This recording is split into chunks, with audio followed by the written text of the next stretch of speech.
hooker with a heart of gold, prairie nymphs, soiled doves, sportin' women, whores. Prairie nymphs is very cute. You're listening to The Oldest Profession. My name is Kaytlin Bailey. I worked as an hourly escort when I was in high school for no good goddamn reason. I was just super curious.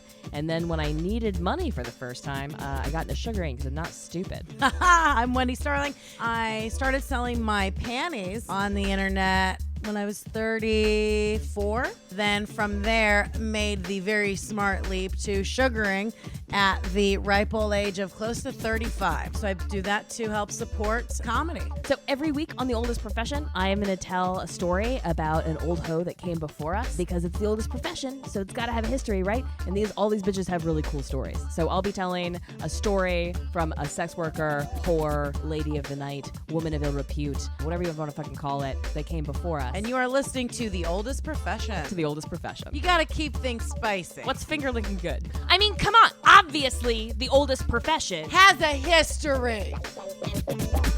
First of all, Happy New Year. I don't understand friendship unless we're recording it, Wendi. I earlier tonight, first of all, Happy New Year. This is coming out. Oh, yeah, this is coming out January, the day after. Yeah. Is it? My birthday is January 2nd. I don't know when this is coming out. Who knows? It's Who gives a shit? I'm 36. But this is our first episode of 2018. Correct. That's for sure. And we're recording it, insider information, full disclosure. And I'm trying to do this with the other podcasts so people can, I think they can tell our voices apart. Yeah, no, I think we're different. Please email us. Let us know. I'm Wendi. I'm Kaytlin. And this is The Oldest Profession. We practice that. So here's a little insider for just to, we want to let you guys know what's happening. So we recorded the last episode, the Santa Claus episode. Yeah. We recorded earlier today. Yeah, like 6 hours ago. Mm-hmm. Yep. And then we went about our days. I got drunk. I had a couple drinks. Yeah. And we shows, drinks, and now we're recording this episode. Now we're recording this bonus episode because I'm going home to North Carolina for the holidays, and I can't bring Wendi with me. I mean, I can, but it would be weird just for this to put up with my family. That seems dumb. Right, and I've got a cat. Right, yeah, no. And I've got an apartment to clean. Oh, that's right. You're not just a thing that I can move around the country. Yeah, and so we got here, and if you're a fan, which I hope you are, so this is because when we do 2 in a day, Kaytlin is the historian for one, and I'm the historian for the second episode that we do, which you know what that means. We are fucking around and doing our homework right before we record. Exactly. Yeah, this is... Well, what's exciting about this, and I love this trend, is please, who are we talking about today? Heidi Fleiss. Heidi fucking Fleiss. I remember watching her. I remember watching her on MTV and being 12, 13 years old, watching her rise and fall. Yeah. And let's get into it. I love it. Because we already talked about our day. Well, yeah, we're over that. We can do that later. No, we'll break it in. So Heidi Fleiss. So first of all, she's still alive, which is great.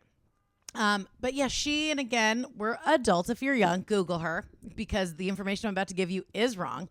But no, Heidi Fleiss she's an interesting person because a lot of the women that we've, the sex workers, not just women, because we've had trans women on here, but the sex workers that we profile a lot of times, they're heroic, and they're good natured, and there seems to be kind of like a hero story. Right. Heidi Fleiss, this bitch I would say is not. I mean, role model would definitely be the wrong word. Right. Yeah. She did get rich. She got more TV credits than either of us. Correct. Yeah. Very sad.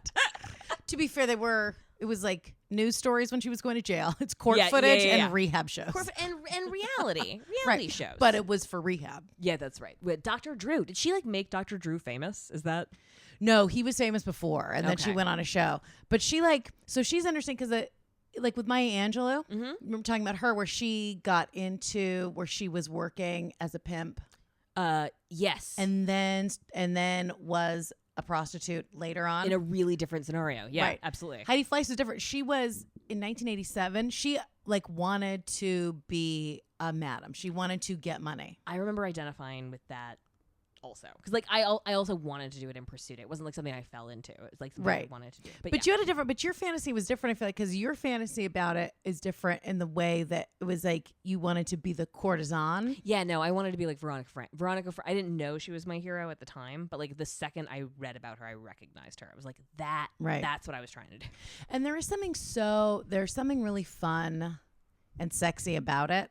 And I think a lot of people, but there is something that's it's like, that's one of my favorite things is dressing up and going out on a date, and being like I'm like the hot one that you want. Yeah. That's part of why I even like dating married guys. I'm like whispering. I know we're doing the podcast, but I'm like, Kaytlin, this is just to you and not the audience. My boyfriend is sleeping, and he was watching a basketball game that we definitely kicked him out of his own living room for. Yeah. So we're running this. I don't think UNC is going to win, but I hope they do.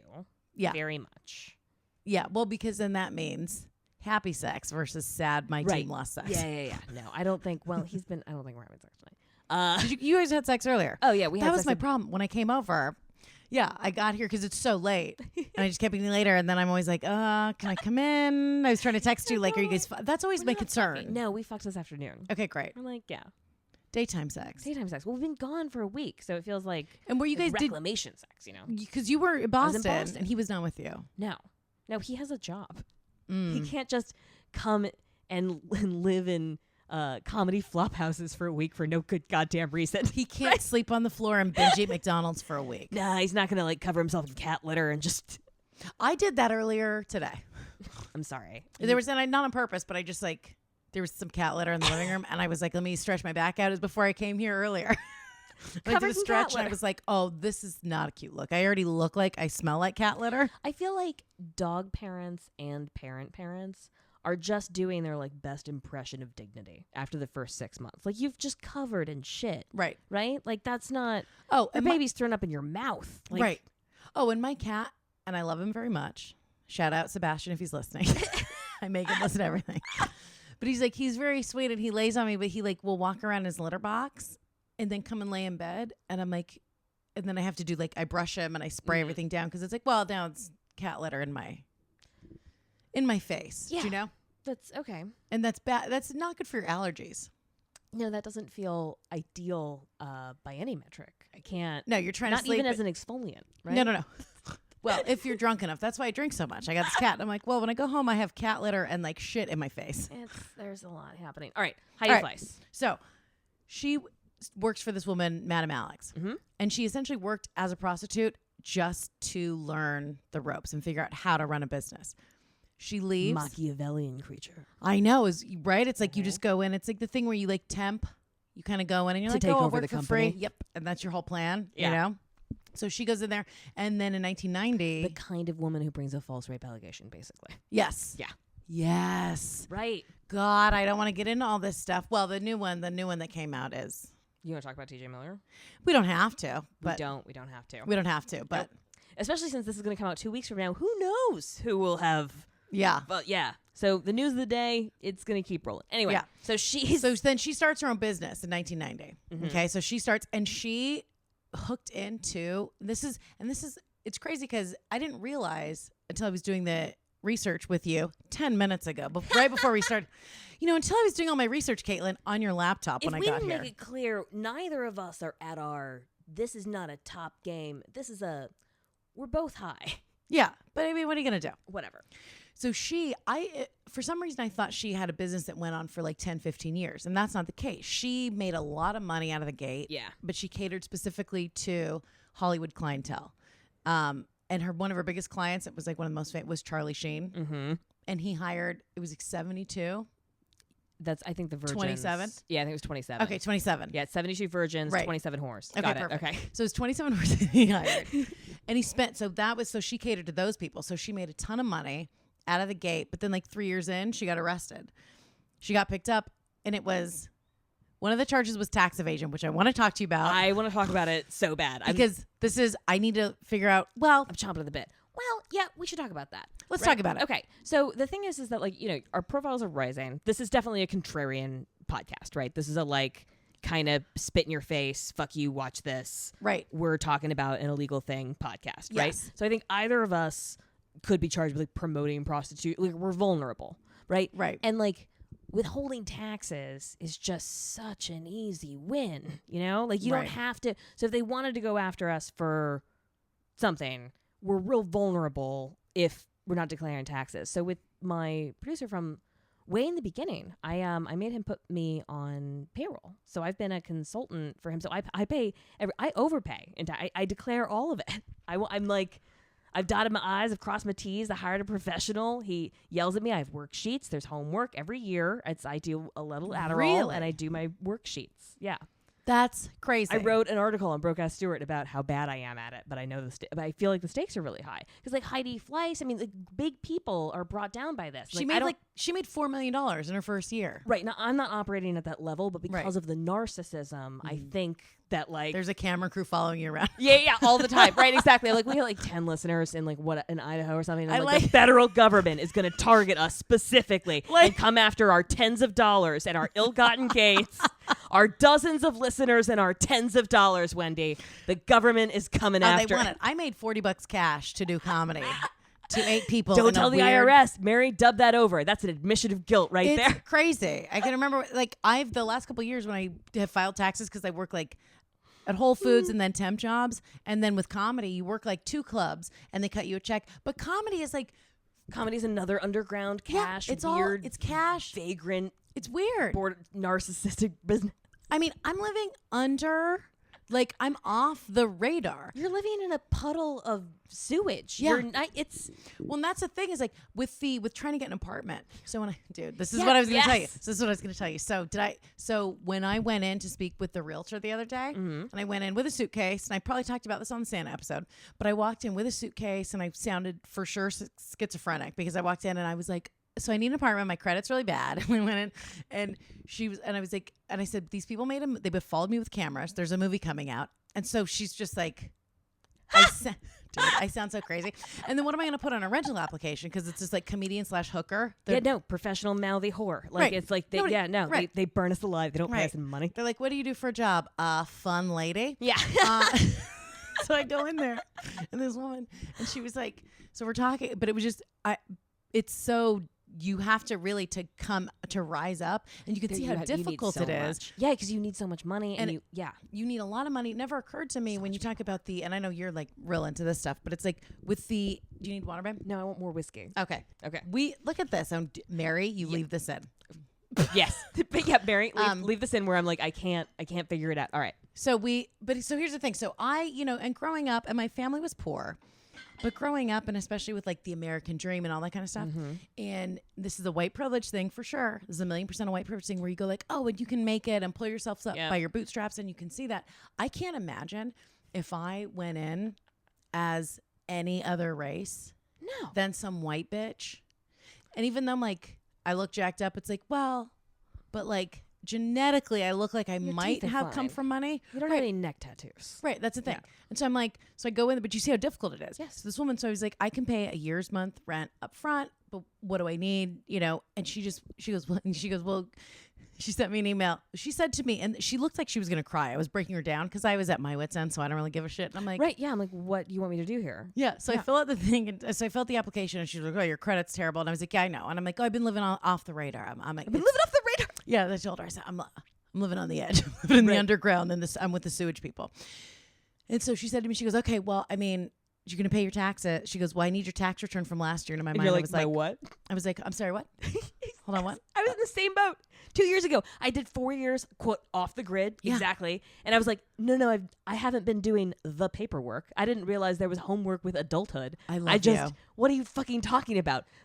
Where do I turn this in? Teacher, I have follow-up questions. Right. When they're like, you need to give us 30% of what you earned for entertainment. What? I'm like, okay, I'll mail you a chicken finger and a basket of fries. And do you want my drink ticket? Yeah, exactly. Just an envelope full of drink ticket. I've been barely keeping this together. Without a third of it, I would have died. I know. It's fucking, and last year was the only, no one's listening. I mean, if you're listening to this and you're a tax person, maybe help us out, huh?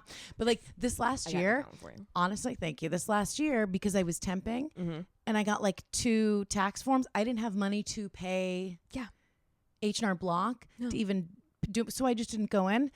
And I'm like, I haven't made enough. And the other thing I do, and this is still, rich people don't see these costs. Like there are things that are free to Trey that were hurdles to me. Yeah. Like printing costs, for example. Yes. Doesn't think about it, right? We're writers. Up until 2 years ago, we were turning in, I remember printing shit. Yes. For jobs. Oh, and to participate in workshops and shit. To go to get to print out a job application, and this is something that rich people don't think about because they have printers and whatever. To go to Kinkos. Yeah, to go, I would have to walk my ass or take a train. Like $7 every time. Yeah, and then it's crazy. And half the time, the Kinkos things, they don't work. Yeah, no, and they charge you by the minute, and it's the willfully slowest fucking internet. Every fucking page, you do one password wrong, and it's 75 cents, and you can watch it counting. It's a fucking nightmare. Right, and you're like, look, I'm in my 30s. Right. I'm at Kinkos using the printer. I'm obviously not smart enough to operate this. I don't know how to get into fucking Adobe. Right.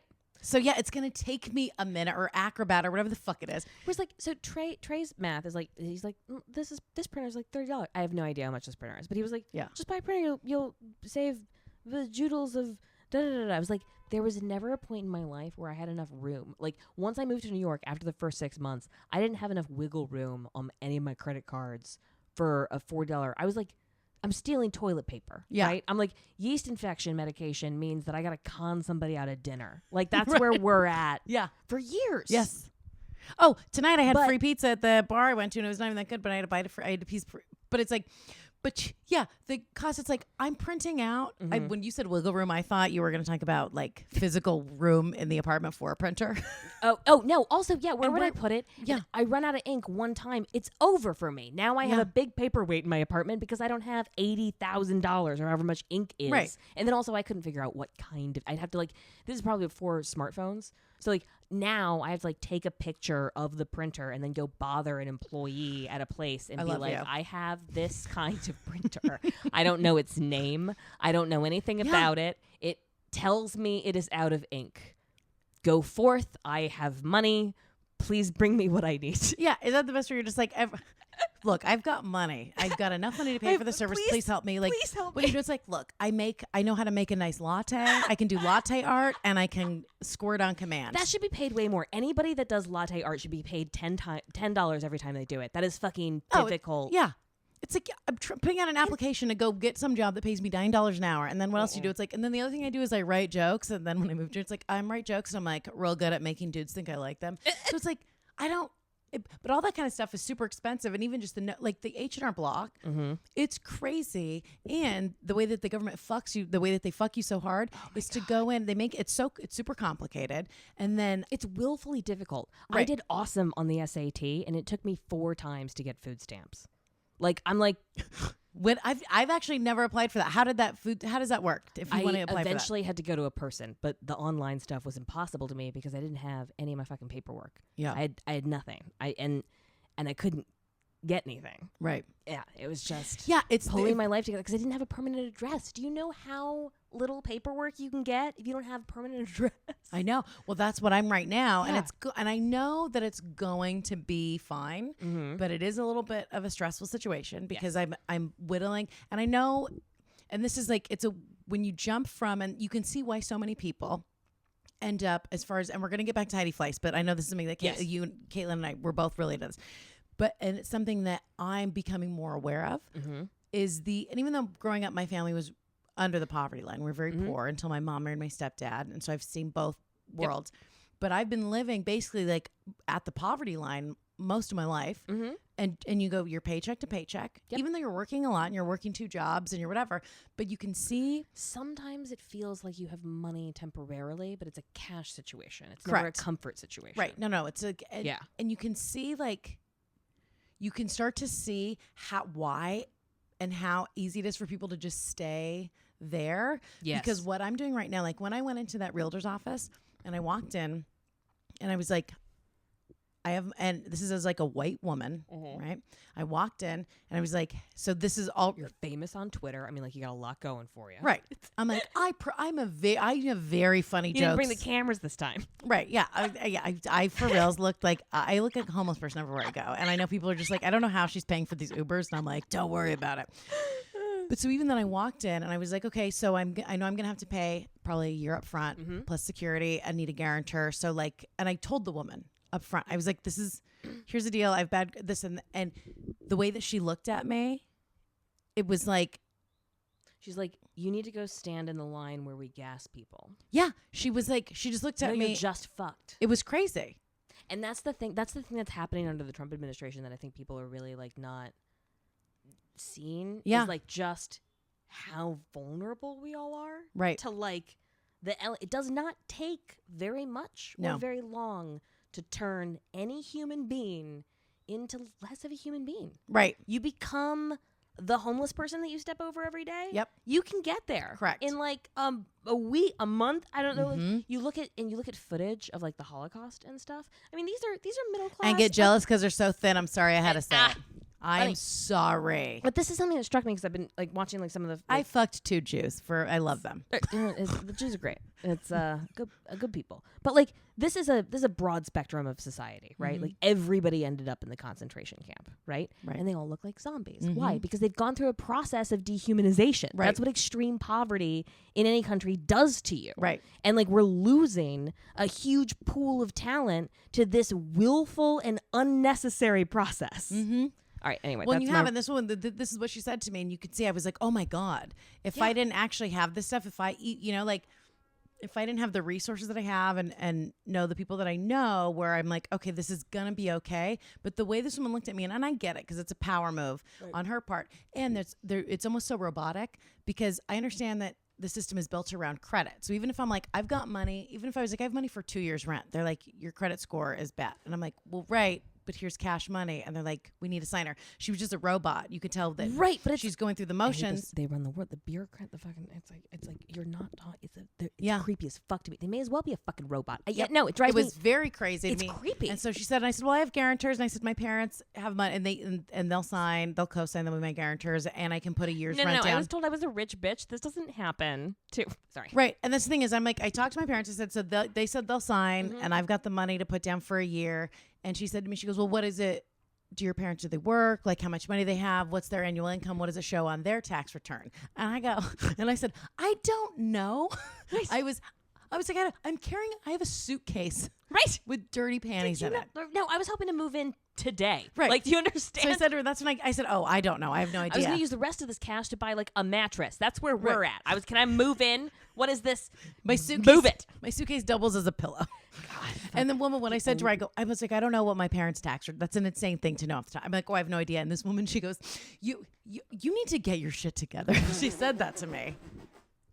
And I was like, you think you just walk in with cash money and get an apartment? And I was like, yeah. Yeah, I don't know, but so you can see how difficult it is. Yeah, to you kind have of so much and paperwork. with the tax thing too. When she was like, "What are your tax?" I'm like, she emailed me. She goes, "So I found a landlord on the Upper West Side. He'll take it a year up front. You need a signer, and he needs your tax returns." And I was like, "Fuck, I didn't do my taxes this year." And so right. So I'm like, I guess I'm subletting from the only way that I solved this problem is I want to give a shout out to Eric Franzen, who is my neighbor. He's a really, really funny actor and a fantastic blues musician. You should look up his work. And if you have a chance to see him live, Eric Franzen's a West Village gem. He's lived in the building for like 60,000 years. Okay. And so he knows the landlord from like when the landlord was 4, like he's like, it's a multi-generation building. So he like watched the landlord grow up. So he told the landlord that I was going to give him like 6 months rent up front, and I had and an email from my mother declaring that an email from my father declaring that I was an upstanding citizen and was good for my word. Yeah, but I wouldn't have been able to do it without that kind of social power. No, and the 2 people that I that are going to be able to help me find somebody, it's so crazy. It's my ex, who's a 1%er, and or my friend, who is a drug dealer. So it's because he works in cash business. And I was like, because I know he's got a nice place, but I know it's a cash business. And so I'm like, hey, this sounds weird. So it's like, you either need to go to the top or the bottom. This might be the strongest evidence I have for my basic thesis, which is that the whole top 1% is collectively mentally ill. They hang out with people like Heidi Fleiss, right? And it's this top bottom shit. It's like the top connects to the bottom because it's this self-eating snake of nonsense, right? Where we're like elevating this sociopathic accumulation of wealth past a point of any sense and connecting it to let's keep talking about Heidi Fleiss. Well, that's the thing is, because the 1%ers, they need people like Heidi Fleiss to supply them. Yes. With the grist for the mill. Right, exactly. That's like what they need. Yes. And so, but what's interesting is she's almost like a sacrificial lamb. So it's the same as someone like her, like a drug dealer. Like if you think any, she wasn't set up for success, and she flew closer to the sun than I think a lot of us. I think she was an objective and unqualified success for a period of time. Right. It was short. It was like 3 years. And Yeah. then, so it was tax evasion. And then my favorite charge is pandering.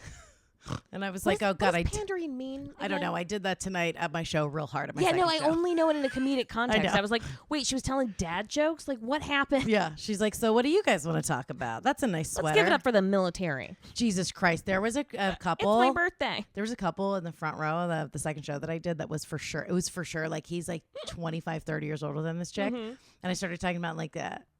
Because I'm working on the sugar daddy stuff, but then also like I have these... But to do those jokes and to make it relatable, because it's like you got to give a minute. Yeah. And so I went up and it was fine, and then I like started, and then like they got very uncomfortable, and I was like, God, Jesus H Christ, Are you guys on that kind of date? Yeah, and so I was like, And so I was like, this is the opposite of pandering. What I'm doing is I am alienating them, and they're very uncomfortable, and so I moved on to the rest of the room. But yeah, so she was arrested, and she was sentenced to 7 years in prison, and she served 20 months. Okay. That's like a year and something. We're so smart. That is a year and 8 months. Look at me with the math. Wow. But yeah, so and it was a lot of community service. And that's, again, it's like. Yeah. What does that mean? Yeah, but so she got off. Yeah, she basically got off. Not in a fun way. I got friends in high places. Yeah.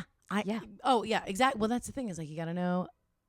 How do you think I'm gonna get an apartment? You gotta know people. Yeah, how do you make that decision? I remember when they did the biopic when they do the keep. I'm sorry, when they did that of there was a big moment of her taking her black book and like setting it on fire, and like deciding not to rat out on these people with the expectation that they would provide her some level of protection or like security, or like basically I think what she's intrinsically asking for is security, which means access to the middle class, right? Like the social safety net that comes with wealth, like owning property and having insurance, and like this buffer that you can just build for yourself with money. It's crazy. Right. Whereas like close to the edge, those overdraft fees, do you know how much human misery I have suffered because of overdraft fees? Dude, See, now that's the one thing I've never overdrafted. I've never had an overdraft on my account.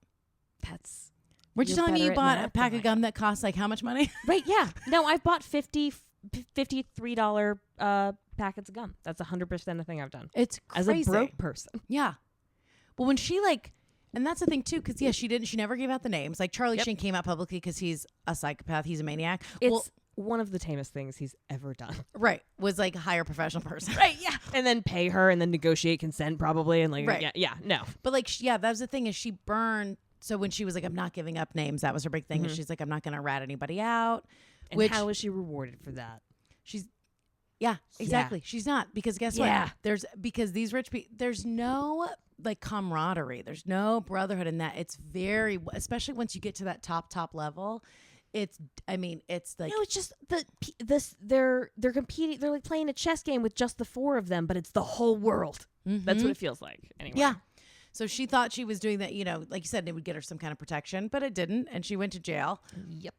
And then, but when she got out, so this was what was great. This is what's great about her. So like, it's similar to, and I want to do an episode on Cardi B at some point because I know she was a stripper, now she's a rapper. You know Cardi B? Is. I almost did Cardi. So next time.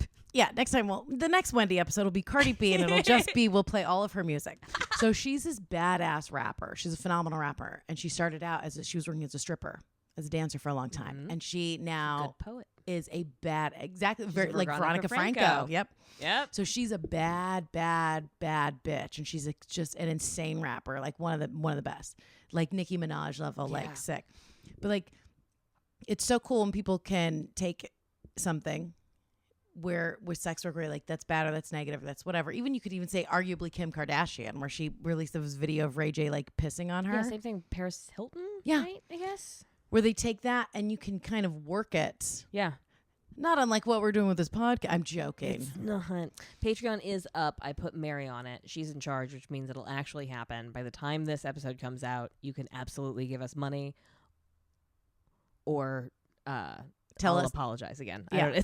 Give us money or tell us to fuck off. My birthday is January 2nd. I'm very old. I need it for calcium pills. We are withering on the vine, folks. We don't want to end up a tragic methamphetamine situation. I want to get to the but that's end. The thing. I just want to get there. Yeah. So this is where I heard about Heidi Fleiss. I remember I was a kid. So I remember when she was arrested, I was like 11, so I was watching the news. I'm born in 82, if you didn't do the math. So I remember seeing this bit, and I was like, and she looked crazy and ravaged. Yeah. And she got a bunch of plastic surgery, like she had money. So when she gets out of jail, she went on, do you remember, did you ever listen to Loveline with Dr. Drew and Adam Carolla? Yes. So I grew up in Southern California, and they started that on K-Rock, which was the local, it's 106.7 FM. It's the Southern California, like, alternative station, okay?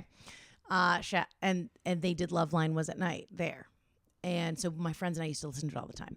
Well, Drew Pinsky, Dr. Drew, started a reality show, and he's like super hot. He started a reality show called Celebrity Rehab, because he would, famous people with like addiction problems, he would bring on just some other shit show. Yeah, but this is like the early Wild West days of the reality television genre. Yes. This is like when Real World was not people trying to be models and actors. It was just people like looking for a place to stay. People that got conned, like honestly, just vulnerable people that were right. Yeah. It was like a real, it's like the dirty days of reality TV. She was on Celebrity Rehab, and they did all this research on it. She was a meth addict. Mm-hmm.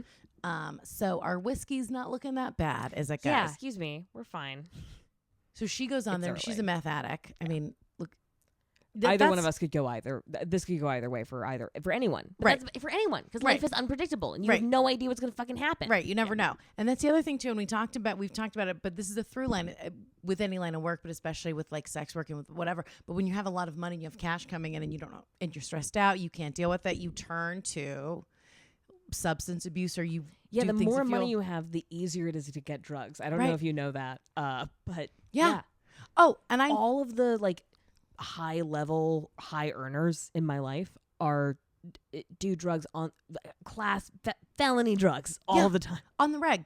Yeah. And like these guys will be like, they're like, oh, I'm really tired, and they're like taking Adderall, they're doing blow, they smoke weed, and then to go to sleep, I'd be like, I remember being like, oh, I'm jacked up. First few times I did coke, I was like, oh, I'm just jacked up.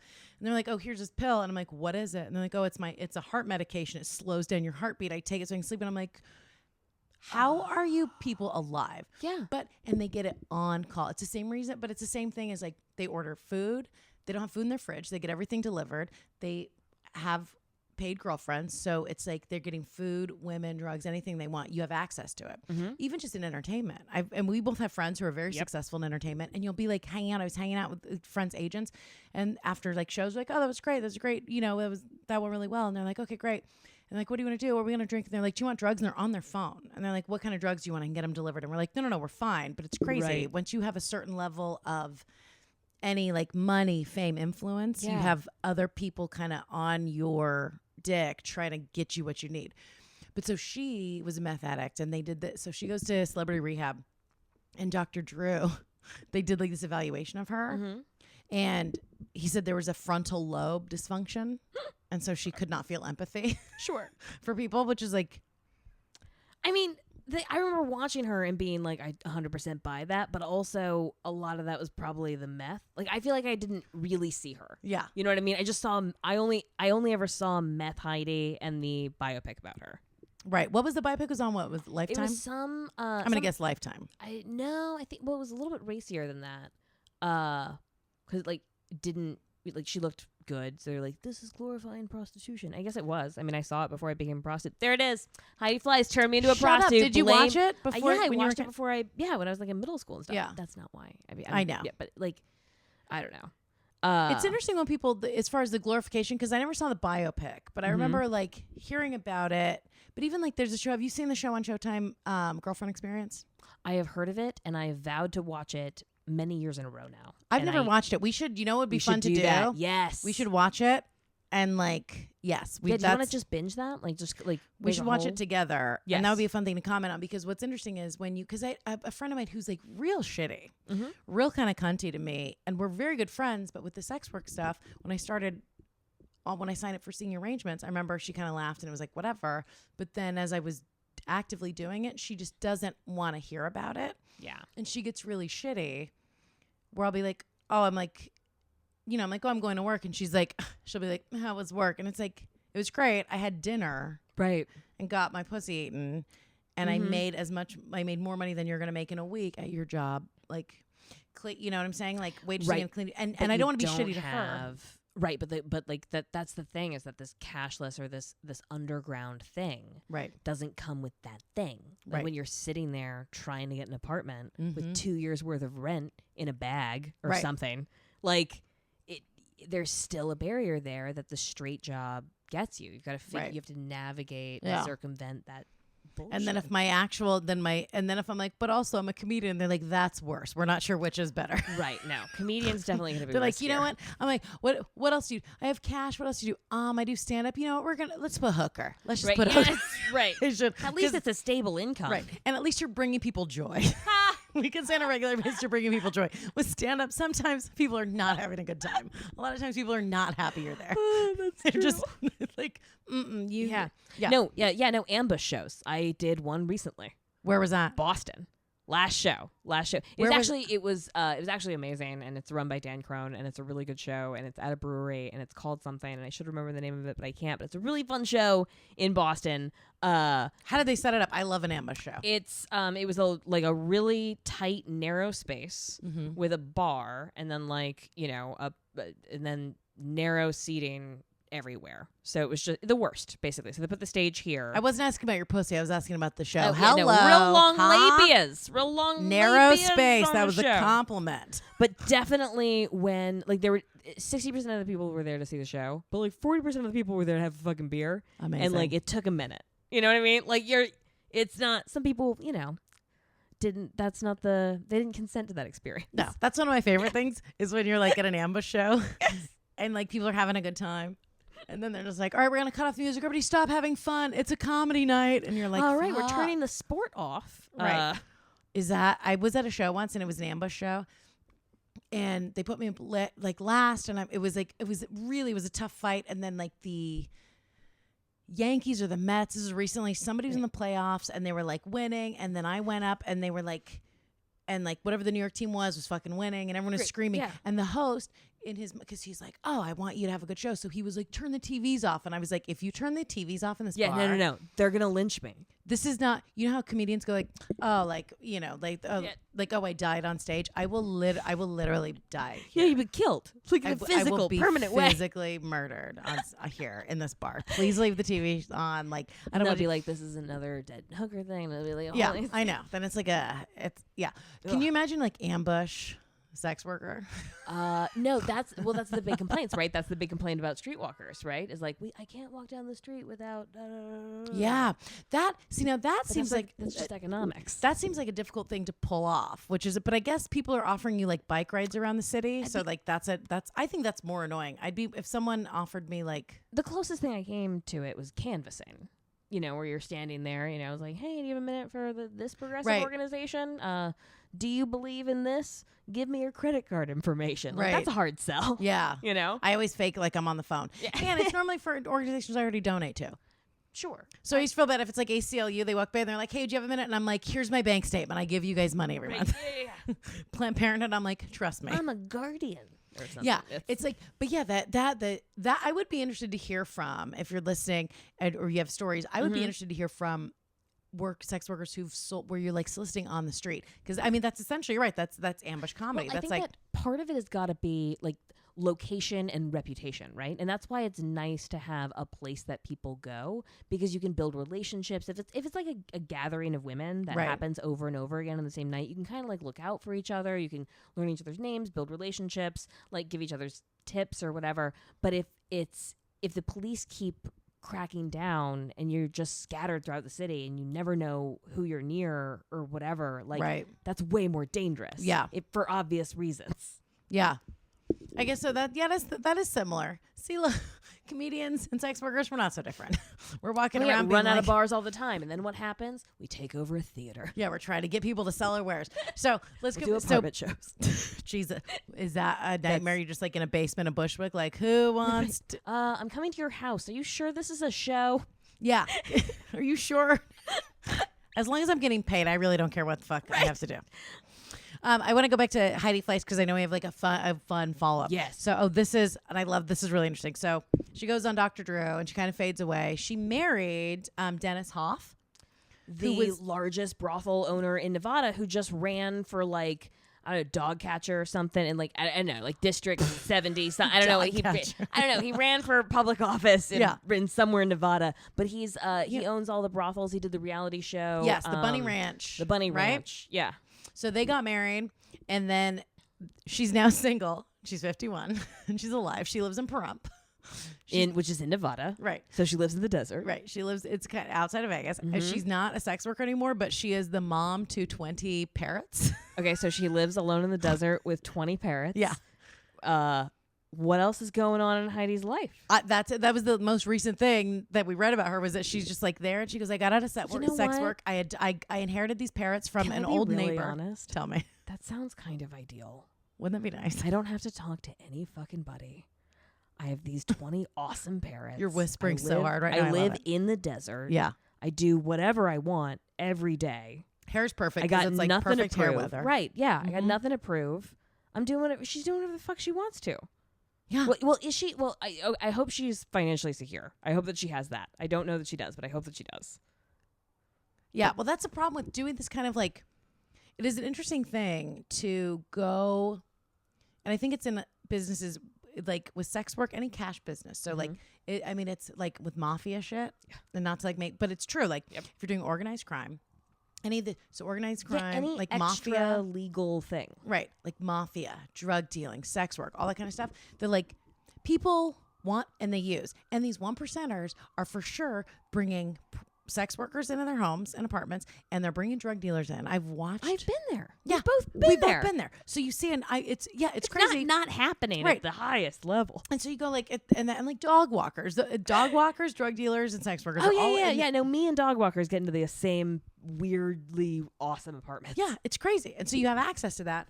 But the problem is when you're kind of the underground people, right? Like us, when you're the low level people getting in there, like you were talking about, even with my friend who's like a waitress. It's like, okay, would make more money, but she's got the security and she's not. And so you really, but think about how sad the sentence is. I mean, as a waitress, she's got more security. She's a waitress. Right. She's the most fireable person in New York. Right. Yeah. They just have to put a sign up. It's at least a little bit harder to replace a sex worker. I mean, what are you going to do? Put an ad on, I guess Craigslist is still probably an option. You're like, actually, I'll give you 3 websites, Kaytlin. Yeah, never mind. Yes, I forgot how desperate and up to our eyeballs in debt this generation was. I can't imagine it's hard to recruit. And it's crazy because with cash, like I try to, when I get cash, I don't deposit it and I just work. And New York is a big cash city. So many places. And I bitched about CVS on the Anna Nicole Smith episode. But like, where a lot of people, they want to use credit and they want to use, but New York, thankfully, is a big cash city. Yeah. But so you don't have to deposit that, and so you're not reporting a lot of that stuff. But it is like you have to really, and I'm in the process of doing that now, is going from the kind of underbelly of society and now moving into going back on the grid. Yep. And like That's getting an hard apartment. Leap. And it is. And it's doable. And I know it's doable, but it's going to take a year or two, but you can see how intimidating it would be to somebody who, even if they've got the cash, they don't have the support system. Right. And in cash, you can frit away. I don't care if it's $100,000 or $10.5 million. Like without, I would say argue a social support network, you're kind of fucked. Yeah. You're just too vulnerable. Well, that's the thing. Anytime I have cash, not people even that know things. Right. And even like with people not just having cash, it's like when you find, for whatever reason, if I have cash, like I will keep money and I keep it and I don't bring it out with me. I bring in a certain amount of cash when I'm going out. Because if I have cash, I just will spend it because it's like, well, it's cash. And you're like, it's here. What is it? Why else would I have it? Yeah. I have $60. I'm going to spend 58 of that on a foundation. Right. YSL has a great foundation. But yeah, it's interesting because even from her, because like I don't know like her financial situation. Right. She's obviously got money for bird food. Yes. She's still very thin. I saw pictures, so maybe they're all just eating sunflower seeds. I don't know. Yeah. Oh God. But save your money. Save your fucking money. And Kaytlin knows about tax stuff, so I'm going to be asking her questions. I would say declare. Yeah. If you're not paying taxes, you're vulnerable. But of course, if you're making less than, unless you're doing a willfully antagonistic podcast in which you make yourself a target, probably no one's coming after you for less than 6 figures. So, whatever.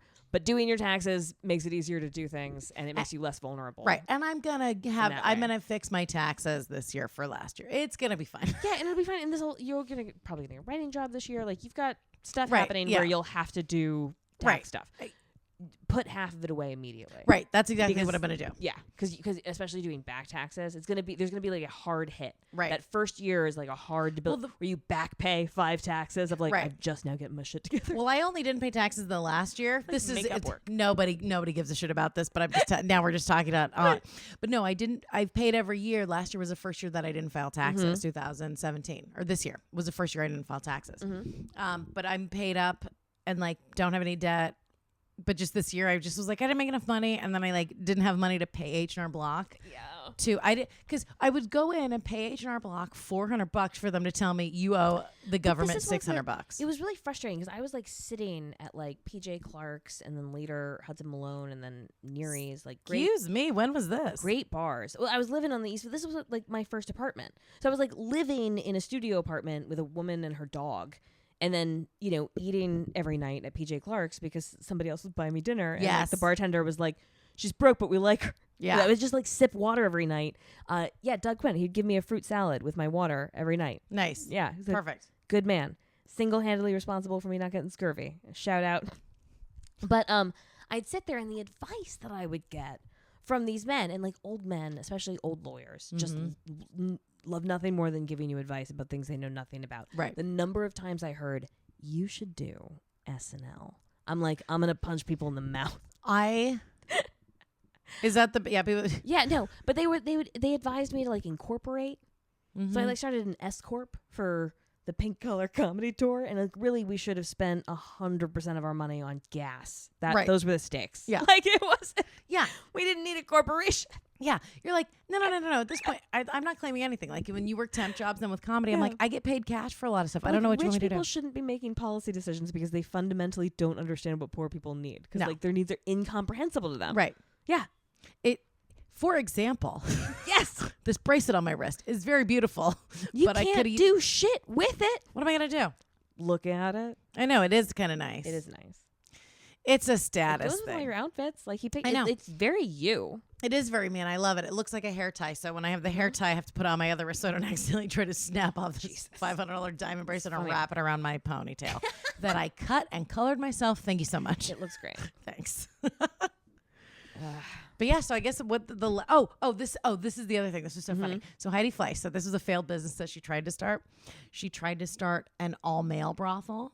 See, I respect this bitch's feminism. She is willing to be an asshole like a man, right? Machiavellian like a man, do her time like a man, move out to the desert alone with 20 weird animals like a man. I don't know. I'm making that up. And then this, it should work. I think the fact that it doesn't is evidence that women are still repressed. Yeah, well, but it was all men. It was women. But I think it's not evidence that women are repressed. I think it's evidence that we're like, pussy's too good. We're not paid for you to look at. Do you know what I'm saying? Like, yeah, maybe. But it's like, I don't know. They had male prostitutes that catered to women in ancient Rome. So like, there's got to, even if it's a small market, right? There is a market, right? And if there's a market, there ought to be a market at the upper echelons. So if Heidi's old friends were good on their word and Heidi was like, what I want to do is open an all-male escort thing. I feel like her old friends that she chose not to write an embarrassing biography about should have been like, yeah, we can set you up with that. We are going to license your brand if she's like too drugged out or whatever, make you the silent face of the company. Back in the desert, here's your refund check. But like there are ways to do this. Right. But I don't know. Would you ever pay for like... Here's what happened. Talk to me. I went to Montreal when I was 19 years old. Okay. And I was sort of a sex-crazed maniac from like 12 to... Paid a mime to fuck you. No, I went to a strip club that catered to straight women. And it was dudes. And it was amazing. And was it really? It really... I spent like $400 as a 19-year-old college student in like 48 minutes. So now what did they know? I mean... in Canadian currency that I couldn't recognize and still don't understand. So I was just giving coinage away. Yeah. It's indistinguishable coinage to me. I paid in maple leaves and healthcare vouchers. Who cares? Yeah, I here was are your like, coupons. Yeah, I guess. here are your coupons. This is good for one MRI. Oh, well, I get some narcissistic supply if I give you some more of yes. So wait a minute. So what did I They mean? pay attention to you, and it feels really good. They're really good at it. So now are they talking to you? Are they touching you? Yeah, What they're was it? talking to me. They were touching me very lightly. But yeah, no, they were dancing. They were very charismatic, and like they told good stories, and they were good listeners, and they spoke 2 languages, and they looked like airbrushed, and it was like, I don't know, it was like the most popular boy in school, like stopped to like talk to you and like ask you about your day, and then he was like, and that'll be like another $1, and I'm like, here is a pence or like a bing, and it happened so fast. So this is when boys have done. So the first time I did Molly was because my friend. That makes all the sense to me. Yeah. So this was recently. This was like the summer. My buddy Arshawn, who's a super cool, great guy, not a comic, super handsome. We've never hooked up. We're friends. But we were like hanging out. And it was just a bunch of friends hanging out at this lake house. And I was like, I'm not doing Molly. And then Arshawn, he was like, he was like the hot, fun, popular one. And he just was like, hey, and he hands me a pill. And I was like, oh, I'll do it. So that was fun. But just the attention of like a good looking guy. But I got to tell you, the one time that I've had that where I was like, I will give this man all of my money to give me attention was a masseuse. Here you are. It was a male masseuse. Yep. I listened to the episodes, and I know we're drinking, but I do listen to all the episodes before we release them. But this is something that I never finished the thought on the last one. Last time I brought this up a few episodes ago. With men with sex workers, and whether it's like an escort or sugaring or with dancers, and they'll be like, I think she really likes me, and you're like, you're so dumb, right? Yeah, Mary's gonna be real mad because we're like whispering to each other. Yeah, no, But I can remember like going to strip clubs with friends and dudes, and they're just like, I think she really likes me, and I'm like, you're dumb. She's at work. Now I got a massage from a man, a very attractive 32-year-old man, young man. And he was massaging me. And as he was just touching my body and releasing those, I felt emotionally attached. I gave him like a 40% tip. And this was at Equinox, not Equifax, which is, I know but it was, so I mean, and it wasn't my money. It was someone else's credit card. Yeah. But it was still a nice thought. But that was a crazy, so that I can see, I was like, oh, I would pay a young guy to like massage me and ask me about my day. And he's like, you're tense, so now I can tell you work out your lats a lot. Yeah, and if he's really good at it. I don't mean just some moron, like some rando from the bar, like up going like, do you want to like flip over so I could do like a front massage? Like, do you have any tension in your chest? Yeah. Oh, see, and I would pay double for that. But no, I mean, I would pay for, even like fucking Jennifer Lopez, even though now she's with what's his face.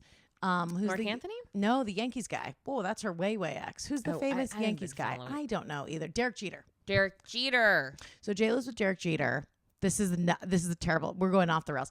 But you've seen like pictures of J-Lo. She was dating like her dancer, and Madonna dated a younger guy that was one of her dancers, and that's for sure a sugar mama situation. They're rich.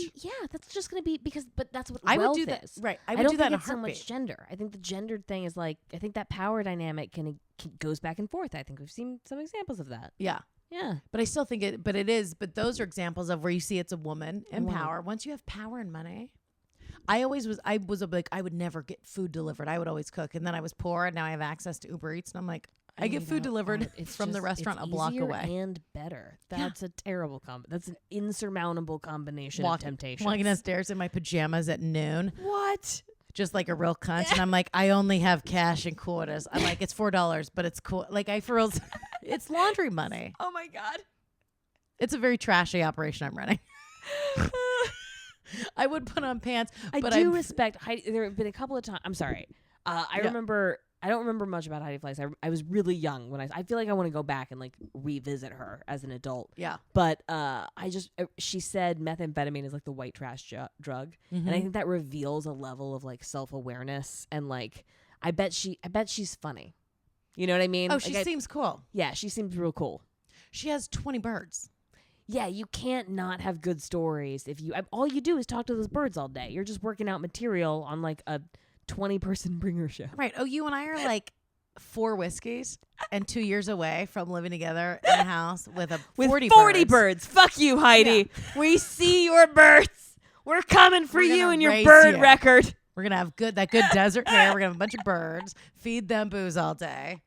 teach them puns. This podcast. I'm gonna finally start that goddess cult, but it's just gonna be me and the birds. Dude, I want to do one of those.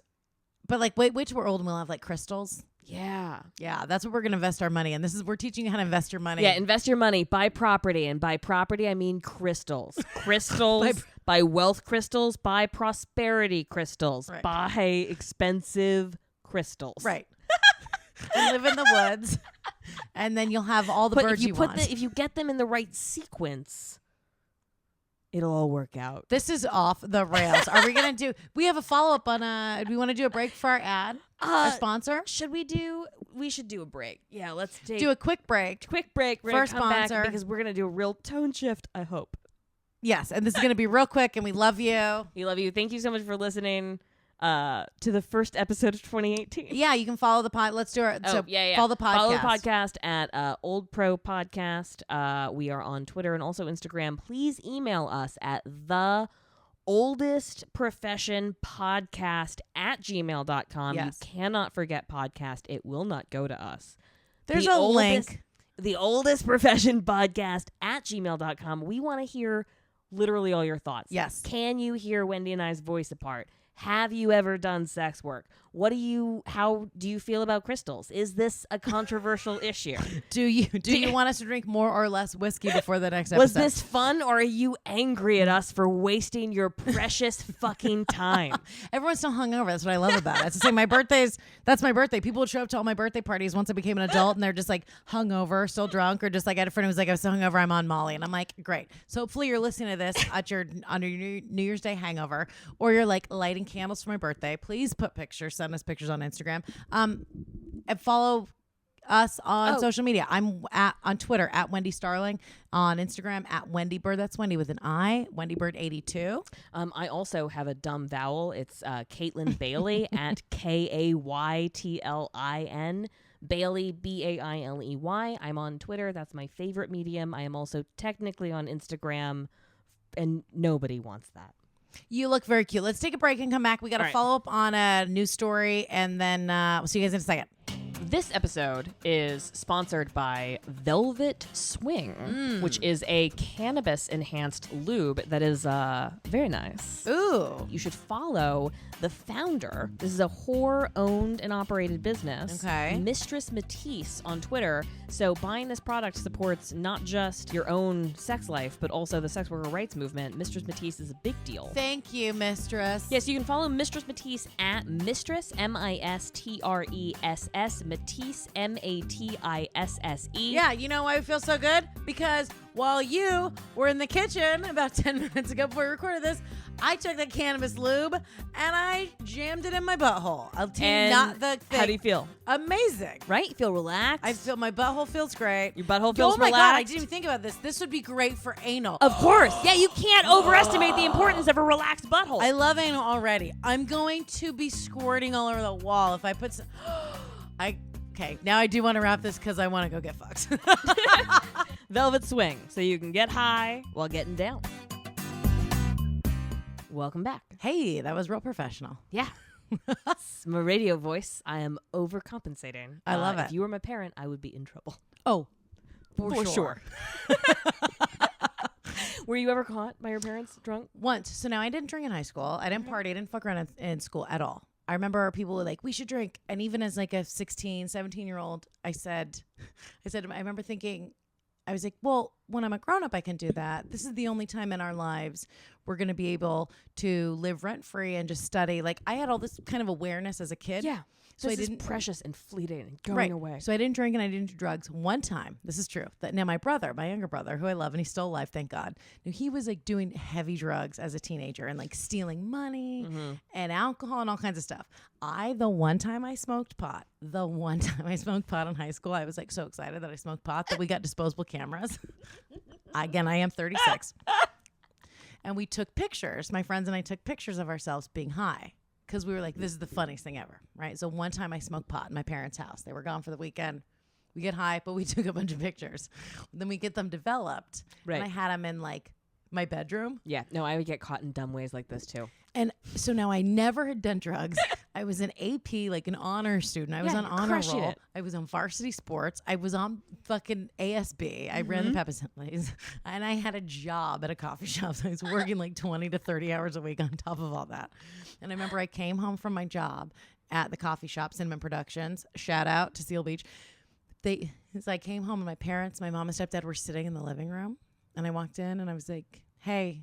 And they're like, Wendi, we want to talk to you. And I was like, what's going on? And they're like, we found these pictures and it was of me like holding a pipe. Like a fuck. And Right. they Like were a 16-year-old child. and they were like almost in tears. And they were just like, we need to have I wanted to go, my brother. I wanted to be like, Are you fucking kidding me? He's doing heroin. yeah, he was heroin for years. That's what he's drinks all of your booze. And I was the one that got caught. Yeah, So that was the one time, and I had to try to explain to them, and I was like, no, this is not. And it was this big. It's like, yes, it is what it looks like, but it's not actually what it looks like. And the fact that I took a picture should actually be evidence that it's not what it looks like. Absolutely. What kind of regular pot smoker is taking pictures with their friends with the novelty item, the thing you smoke out of? Right. People that are actually, well, that's the thing. Even like with the stuff I talk about on stage, when I talk about, and people are like, well, that's real crazy. And I'm like, my actual real life is like way worse. I don't want to, like, do you know what I'm saying? Like, when you're actually doing shit, that's like when you have a real eating disorder. When I had a real eating disorder, I wouldn't talk about it. I would just show up, like emaciated looking. You show up to every dinner party and you lie and you're like, oh, I ate on the way here, which is like, fucking, no, you didn't. Like, when you have a real problem, you lie to cover it up. Anyway, when were you caught? I also did not drink in high school. I thought the prostitution was enough of a vice. We're such cool ladies. We're great. We're nailing it. But the first Thanksgiving, or maybe the second Thanksgiving, I came back. First Thanksgiving, I got really, really, really drunk with my best friend Rachel and Will. I threw up. How old are you? 19. Okay. So we get to my place. Will carries me up the stairs, deposits me in the bathroom with Rachel, who is like attending me. I get undressed immediately because it's my go-to move. Attending to you, I feel like it sounds like Juliet. Like, well, in the she's a Shakespeare doctor play. now, Right. so she was real. I've been asking her for like my vag itches advice since we were in middle school. Nice. So like we've known each other for a long time. But we were in the bathroom, and then my mom appeared at the doorway, and I was standing naked holding onto the kitchen counter, and she asked me if I'd been drinking, and I said maybe, and then fell over. And then my mom started to yell at me, and Rachel said, Donna, this might not be the best time to discuss this with Kaytlin. And my mom was like, you were right. That is obviously true. That's she's the kind of you drinking, and you're like, maybe. And then I just fell over. That's amazing. And she goes, she's like, you should be drinking. You're like, I've been working as an escort. I was getting drunk, processing, quitting. You should be thanking me. Yeah, it's so fun. My mom read that when my mom read the women's health article. Yeah, but she's cool with it now because I mean it's sugaring. So I'm like, it's essentially what she did with her. I'm an only child. Yeah. They got to get on board with my dumb whore choices or be alone for Christmas. These are the choices. See, well, at least you can pay for your own apartment. Do you know what I'm saying? Right. Yeah, I haven't asked you for money in years. Yeah, I'm not Thank you asking. for Look, college. I'm not sucking your dicks for money. I had. You were talking about. We gotta get. We have the follow up to the story that we talked about. Yes, we've been following the Yang Sung story. For those of you that have been following along with us, she was busted in a raid at a massage parlor and by the NYPD in Flushing, Queens, and ran out of a third-story window to her death, avoiding that raid. Now, the NYPD has changed its policy, and they have been supposedly doing nonviolent raid and rescue, but more information has come out about Yang's story. Okay. So she was apparently raided before, several months before she committed suicide, died running away, was murdered. It's like, we don't really know what happened. I think she was murdered, but whatever. Yeah. A few months before she was raided, and she was sexually assaulted by a police officer. We know that because she told her attorney and she told her mother. And in this Me Too moment, I think we're believing women, right? So she has no reason to lie to her mother and her lawyer. So right? no, she had an attorney. Now I read this article because I saw that you tweeted it from the she old was pro an immigrant. account. Right. Yes. So she had an attorney. So she must have been raided before because she had an attorney, and I did read this. So she told she told the attorney and Well, she was an immigrant. She had a green card. She came over here before with her husband, and they ran a small business together, but he died.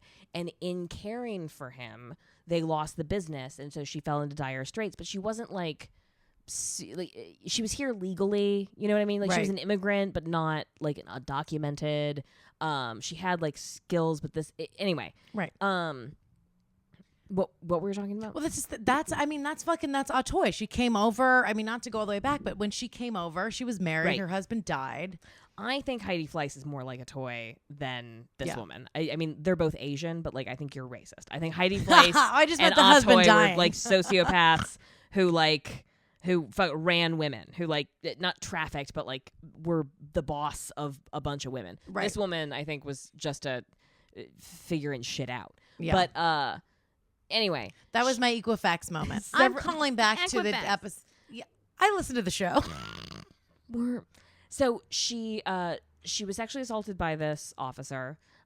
They tried to recruit her to be an informant of the other women that she worked with, which she wanted to refuse to do. And so when they raided her again, she fucking ran for her life because she'd been assaulted before. Right. And I think this is a moment where we have to ask ourselves, like, what kind of relationship do we as citizens want to have with our police? Whether you're a sex worker or an immigrant or a teenager or somebody calling in a domestic violence call or like somebody reporting a traffic accident, like what kind of person, what kind of relationship do you want to have? Because this raid and rescue bullshit isn't happening. They're just doing the raiding. Right. There's no they just slapping a rehabilitation bumper sticker onto the police force does not change the fundamental thing that they do, which is terrorize vulnerable people. Well, raid and rescue are two contradictory terms. Yes. Yeah, you don't arrest people to rescue. That's not how rescues work. When firefighters rescue a cat from a tree, they're not like pointing guns at the cat. She would rather die. Right. That should be enough evidence that whatever the alternative is isn't working for her. Right. Even if you think it should. Yep. Well, that's even the stuff like with the Eros, like with that rate. Because if people, and this is we've talked about this before, but this is the problem is because that people go like, hey, sex work is bad, and we want to save you. Okay, great. But so what's your method of housing and income? Can you do that? Right, exactly. Yeah. Yeah, because if they're like, look, we want to get you out of this. Okay, great. They're like, here's this helpful Bible on why this is bad. Right. So then what you would do is go, okay, Filled so with if you don't like the job that we're doing, right? If you don't like the job that sex workers are doing, then find us another. There should be a work placement program. One of the most disgusting features of the rescue industry, especially internationally, is that they get funding from nonprofits and do-gooders and churches and people that like want to do good by people. And they fund these raid and rescue operations where they then raid and arrest people and then force them into like practically like slave labor, like garment factories for like fucking minimum wage by third world country standards. Dude. Right? And it's no wonder those women want to go back to sex work because it's objectively better in every fucking way, you moron. And exploitation is wrong. Yeah. When I worked on the cruise ships, we've talked about this before. When I worked on the cruise ships, I worked as a personal trainer, but I was in the spa and I hung out with other people that worked in all different departments and the people that worked in like housekeeping, right? The women, they were from third and fourth world countries and they worked on cruise ships to make American dollars and ideally to meet an American or Western European somebody. They're from these tiny islands.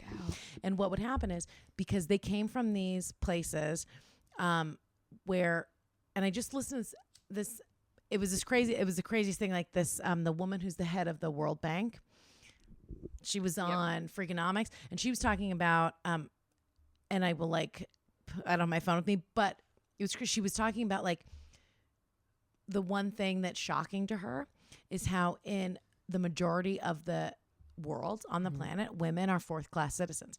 So most of the places you go, so that's why these women who they put them in garment factories and they put them in all these places and like at fucking, and that's worse than, because not only are you not making very much money and you're working these crazy, this is on the cruise ship, they're working 14, 18-hour days, they have no days off. Not only are they doing that and making very little money and doing like laundry and cleaning and all this stuff, but the men that are running the operation, they would say to these women, like, if you want days off or you want a better shift, like, you have to have sex with me. Oh yeah, that's the fucking infuriating part, is there isn't any chastity anywhere. No. So it's like either you're taking ownership, setting the terms, negotiating the boundaries, and like monetizing the sex work, or you're putting up with sexual violence for no immediate payoff in the hopes that it at least doesn't derail your career. If right. Like, it's fucking bullshit. Right. And that's the thing, is like, I wrote my college thesis on this premise, where I tried to ask the question, between the years 1890 and 1920 in Charleston, South Carolina, were the lives of domestic workers better or worse than the women, their socioeconomic equivalents in brothels? Because I was like, we're not going to compare them to streetwalkers. We're not going to compare them to like courtesans. Right. But like basically making domestic worker take home pay. Right. Like a working, yes. like a working class sex worker. But working in a brothel, Mm-hmm. what does your life look like? And there are some really important differences. Like, for example, the woman that lived in the brothel was more likely to have regular access to meat and good vegetables because she's frequently dining with clients and there's like food in the house, whereas the domestic worker is frequently malnourished, which leads to all kinds of diseases. Mm-hmm. The shout out to PJ Clark's for giving you fruit. Thank you. It's nutrition matters. Good food. Take care of yourself. Yeah. Shit. Other stuff. Oh yeah. Also STD, pregnancy, and abortion knowledge. If you're living in a brothel with a bunch of other old pros, they are telling each other about things. If you get raped by your boss, you are on your fucking own. Mm-hmm. And the second you get pregnant as an unmarried domestic worker, you're just out of the job. There's no job security. Right. You get pregnant in a brothel, sometimes they let you keep it. Right. Like, not always. There are definitely abusive situations, but there's also a lot of examples of like women communally raising a bunch of illegitimate kids. Right. It is when you look at like the differences in when people, and especially like with this, because this is not years and years ago. It's not a couple hundred years ago. This woman in Flushing, this is recently. This is right now. This is Thanksgiving, and we are not yet to Christmas when we recorded this, although it is January when we released it. Right. Like, Christmas hasn't happened yet in our talking time. But like, yeah, they understand how filming. I don't have to. Okay. Filming. Time is hard as a concept. I love you. We should probably, I feel like we hit all the points. We even did our plugs earlier. I know. I'm so high. So we're good. And we can, we got whiskey and we're gonna. Happy New Year, y'all. Happy New Year. 2018. It's going to be a big year for old pros. Yeah, it's going to be great. Hopefully we don't get arrested. Yeah, cross your arms. They're just changing the laws left and right. So right. They're like, we're arresting you. And I'm like, oh, I'm not a sex worker anymore. And they're like, no, you do too many bad puns. Yeah. We've been listening to your show. I'm like, oh God. And they'll be like, no. You are only allowed 2 terrible puns an episode. Thank you so much for listening. This has been The Oldest Profession.